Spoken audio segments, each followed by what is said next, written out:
History has a peculiar way of moving in total silence right before the floor falls out. As you sit here, likely balancing the responsibilities of your career, your family's future, and the quiet expectations of the holiday season, the world you think you know is being repriced. It is December 24th, 2025. While most of the country is distracted by the temporary warmth of tradition, a structural failure has just occurred in the East that makes the 2008 Lehman collapse look like a localized tremor. This is not a prediction. This is not a black swan. This is a pattern we have seen in 1914 and 1939 and again in 1971. The logic is always the same. First, the physical reality diverges from the paper promise. Then, the system that manages the promises simply stops functioning. Tonight, the Shanghai silver price didn't just move, it detonated. It hit 77 or $89.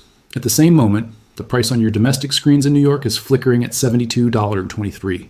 For the average person, this is a $5 fluctuation. For someone who understands the mechanics of global liquidity, this is a $5.66 crime scene. In a world of high-speed algorithms and global arbitrage, a spread of this magnitude is a mathematical impossibility.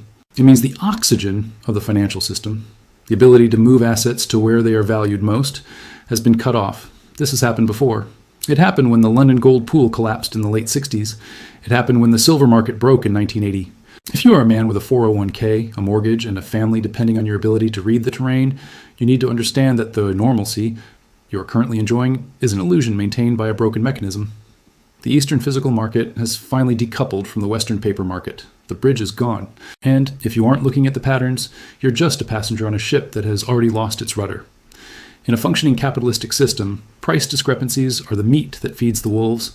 If gold or silver is cheaper in one city than another, a trader buys in the cheap market, sells in the expensive one, and pockets the difference. This process, called arbitrage, is what keeps global prices aligned. It is the invisible glue of modern finance. Under normal conditions, the gap between New York and Shanghai is measured in pennies, maybe 50 cents, to cover shipping and insurance. But a gap of $5.66? That isn't a gap. That is a total systemic heart attack. It means the wolves have stopped eating because if you realize the cheap meat in New York doesn't actually exist. You need to ask yourself why every high-frequency algorithm and every billion-dollar hedge fund is not buying silver at $72 in New York and selling it at $77 in Shanghai right now. The answer is the single most terrifying reality in the financial world. They can get the metal. To execute that trade, you need physical bars. You need to be able to walk into a vault, present your paper contract, and load silver onto a plane. But the paper world has printed hundreds of claims for every single ounce of physical metal sitting in the vaults.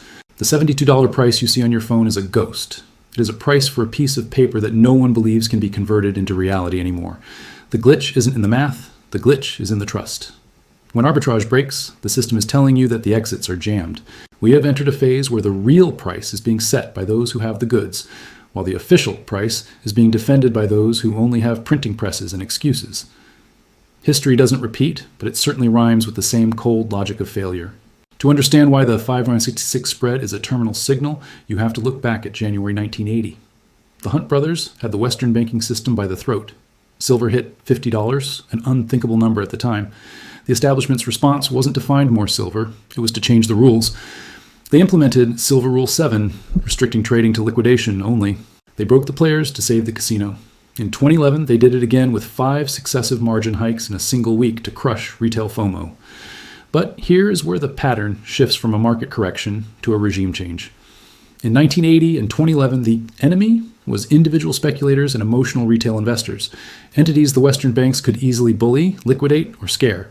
Today, the player on the other side of the table is a Texas billionaire or a group of panicked day traders. It is the industrial sovereign machine of the East. You cannot issue a margin call against the Shanghai Gold Exchange. You cannot liquidate the sovereign reserves of a nation-state.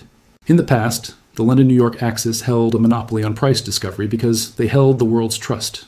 But trust is a trailing indicator.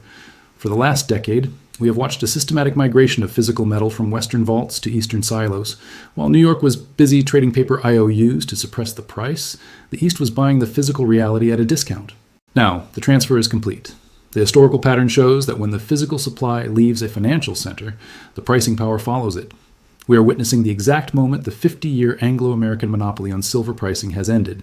The East is no longer asking what New York thinks silver is worth. They are telling New York what it costs to actually get it.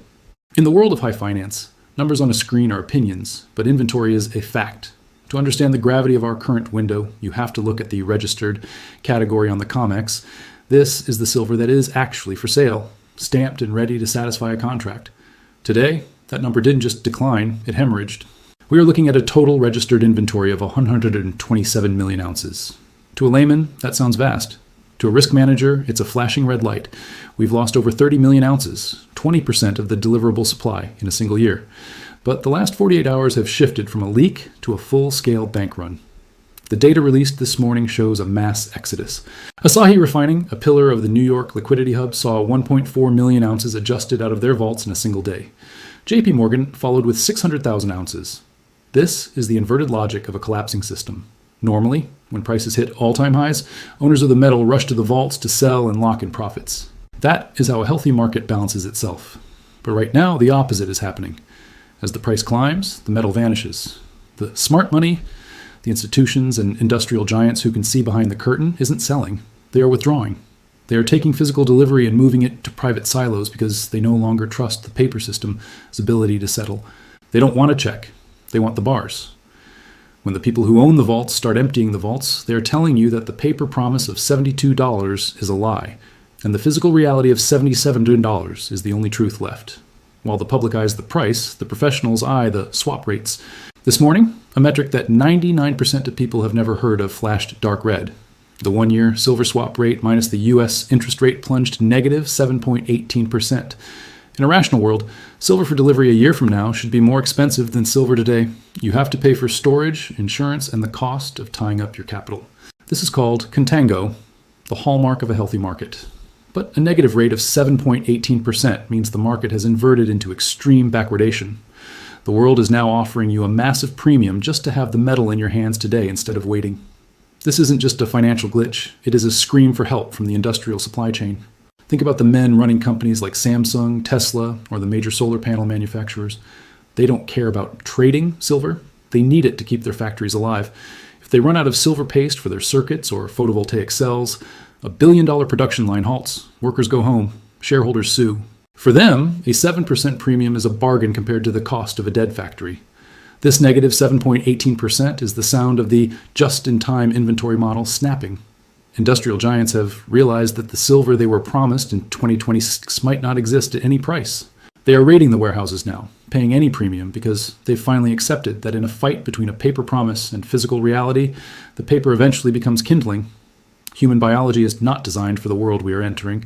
Our brains are hardwired to think linearly. If a problem grows by an inch today, we expect an inch tomorrow. But markets and terminal failure move exponentially. Look at the timeline of this silver rally.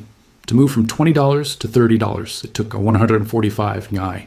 To move from $30 to $40, another 145 ngai. It felt predictable, it felt normal.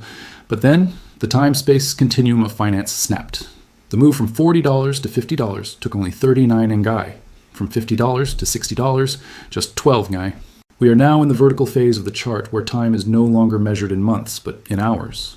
The reason you don't see people panicking in the streets yet is due to a psychological blind spot called normalcy bias. Most men in your position are so busy maintaining the framework of their lives, the mortgage, the commute, the holiday plans, that they assume the system's foundation is as solid as their own effort. They trust the screen. They trust the institutions. They believe that if things were truly breaking, someone would tell them. But history shows that the all clear is never sounded until the exits are already locked. At this stage of an exponential move, the window for preparation doesn't close slowly, it slams shut. By the time the evening news explains why silver is 100 toslers and the local coin shop is empty, the opportunity to position yourself has been gone for weeks. There's a question that inevitably surfaces whenever the system begins to fracture. Why don't they just use the kill switch? People assume that the regulators or the banks will simply freeze the markets, halt the trading, and force everything back to normal. And they are right, partially. The Comex can, and likely will, suspend trading. They can declare a force majeure. They can press a button and make the red and green lights on the New York screens stop blinking. But here is the cold truth that most people miss. You can halt a screen, but you cannot halt reality.